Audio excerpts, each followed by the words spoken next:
execute Order 66. Why do bad things happen to good people? This is a question that I'm sure you've asked from time to time. It's a universal theological question that many ask, those who are of faith and those who are not. When bad things happen in our lives or to the lives of those we love, we often wonder, why? But also this question assumes that we are good, that we and those we love are good people, and so if we are good people, then good things should happen in our life. This just seems natural. But this question has some wrong assumptions behind it. The first wrong assumption is that we are good. In Isaiah chapter 64, verse 6, it says that all of our righteous deeds are like filthy rags. It indicates something important about human nature, that us as humans are flawed, that we are that we fail often, and that even the very best of things that we do are often motivated by selfish ambition, that we believe that if we do something nice will happen in return. It's very hard for us to be selfless. We are often selfish. And so we assume that we are good. And so if we assume we are good, then good things should happen in our life. The second assumption behind this question that is faulty is we often misconstrue or misunderstand what is bad. In Romans chapter 8, verse 28, it says, God works together all things for good, for those who are called according to his purpose. We could spend an entire series of devotions on this particular verse, but for today, it's suffice it to say that this verse reminds us that life is life. That good and bad as we define them don't really matter because God is working all things for good, even those things we question and wonder why they happened. Today, we continue in Series 66, looking at the book of Job. The book of Job essentially was written to address this question. Why do bad things happen to good people? And so we meet Job, the main character. Job shows up a couple other places in Scripture as an example of how to be. He was a righteous man, a person who was after God's own heart and was someone whom you could look up to and emulate and someone who was very faithful. Job was a great example. He indeed was a good man. But bad things happened in his life. I had the fortunate opportunity when I was in seminary to take an entire semester on the book of Job. It was a book that I'd always feared because I wasn't sure how to understand it and what if I could ever get to a place where it would become meaningful to me. But in that class, I'll never forget one of the first lectures we received from Dr. Powers, our professor.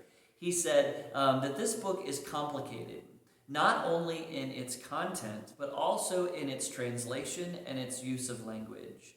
And so he said this book should never be preached on. Now, what he meant by that was not that we should never study it or just leave it on the shelf, but that in the context of a worship service and a sermon, this book is very hard to unpack. But in the time of studying together, it can be. And so even in this short devotion, we can't unpack all the details, but we can begin to address some of the issues. And so the book of Job begins with a complex theological background and prologue. I'll invite you to read it sometime, but essentially it raises some questions about the nature of God, the role of evil in the world, and the place of freedom and free will. And then we meet Job. And Job is essentially confronted by Satan, who brings all kinds of calamity upon Job in his life. His children all die, his livestock are taken away, his own body is ravaged with sores and illnesses, difficult places.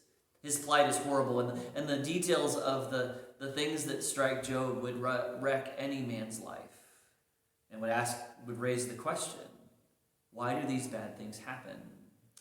But in the midst of the next many chapters in the book of Job, we see the results of the bad that's happened in his life. After finally coming to the end of his wits and his what he feels like he could do, Job goes out and he rends his clothes, he rips them, and he sits on ashes, which is a symbol of mourning, of crying, of pain. And as he's there for several days, his wife finally comes out. And the response of his wife on the surface is quite telling and quite, just at the first glance, is a little bit harsh. She comes out and she says, "Why don't you curse God and die?"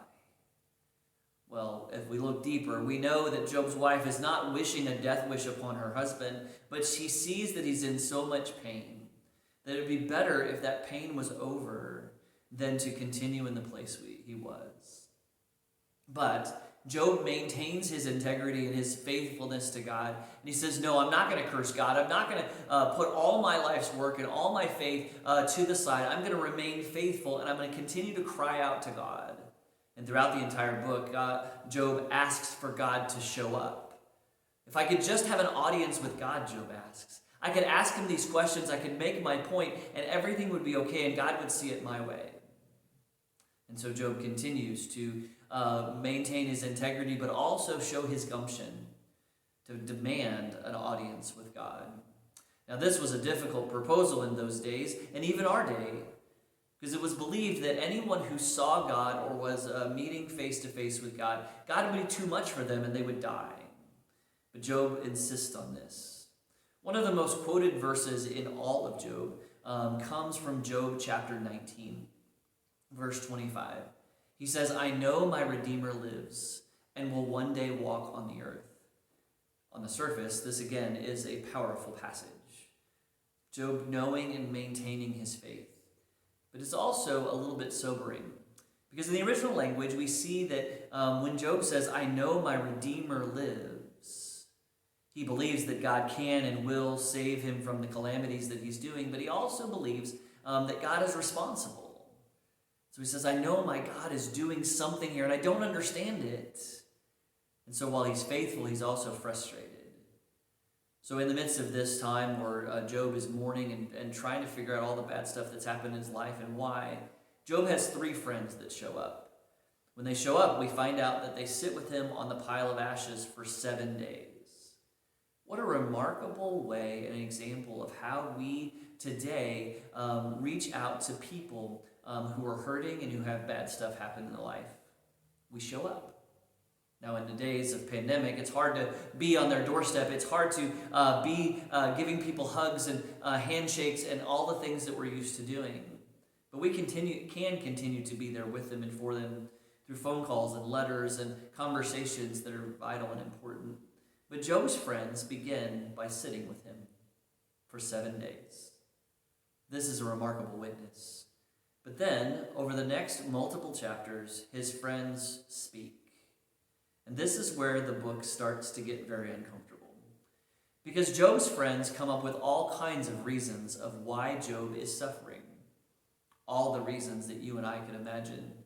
It must have been something that he did. He must have deserved this. Or God must be trying to make a point through him. Or showing his faithfulness. And God is using Job as an example of how others can maintain integrity and dignity even in the midst of suffering. There's so many different answers that his friends try to make.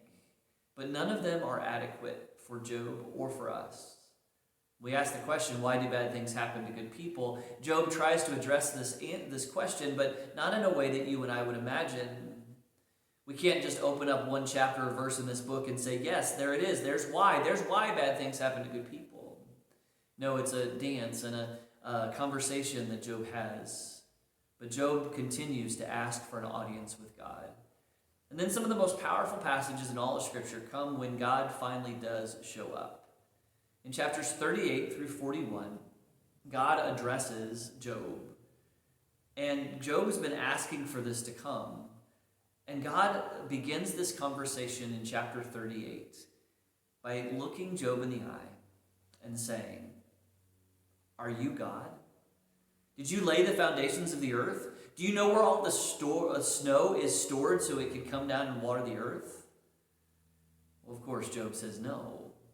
He listens to God's eloquent response of who God is and how God works. And I commend these chapters to you sometime, Job chapter 38 through 41.